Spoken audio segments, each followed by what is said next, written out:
Now, allergic reactions is something that we see a lot in children, and it's not always just about food. So I want to chat a little bit about that. An allergic reaction is essentially the immune system reacting to something foreign.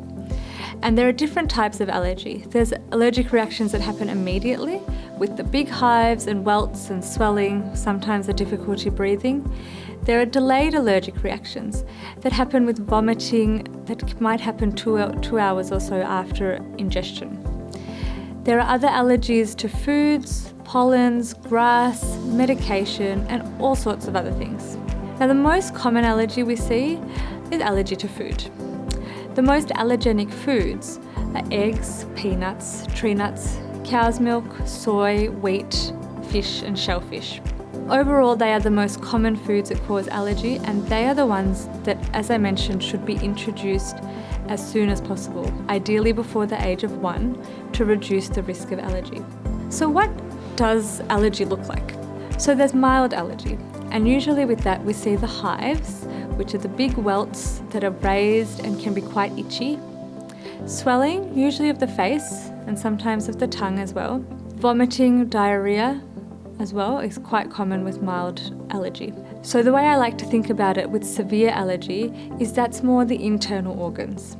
So the airway, for example, and that can be wheezing, noisy breathing, or any difficulty breathing, swelling of the tongue or swelling in the throat that sometimes children can describe, collapse, pale, being dizzy as well.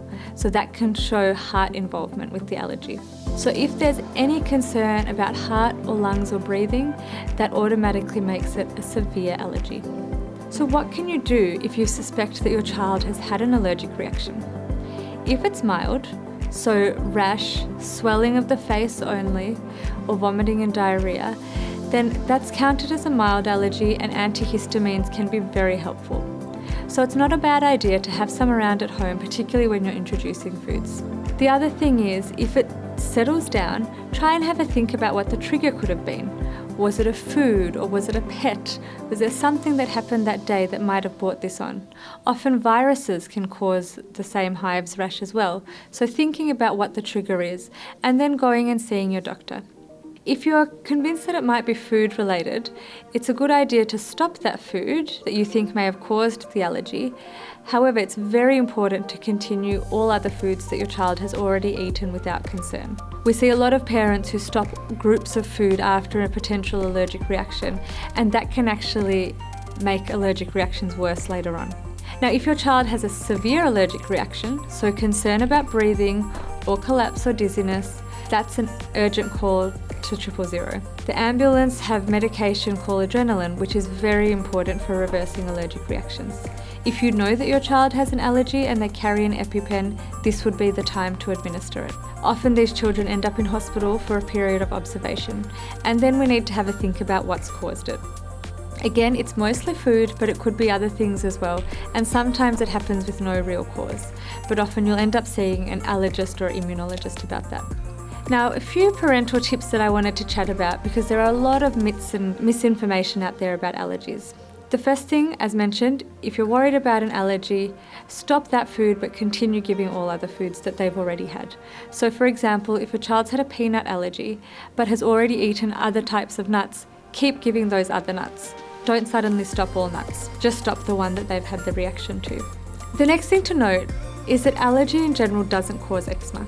Some foods can trigger eczema, but it doesn't actually cause eczema.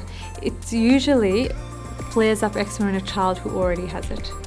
If the eczema is the only symptom after the food, so they've got no other signs of allergy, then clear the eczema, work on the skin, and then try introduce the food again. The last thing that I really want to mention when talking about allergies is that children with asthma have a higher risk of having a very severe allergic reaction.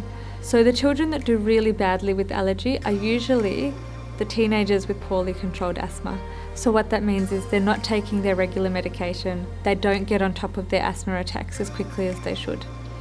It's really important that any child with asthma and allergies really takes care of their asthma and takes their EpiPen everywhere they go if they're prescribed one.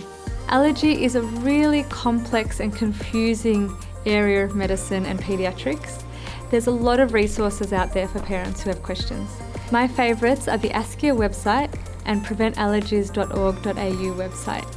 There's a whole host of information there. Make sure you're getting your information from reputable sources because managing allergy early is crucial for children.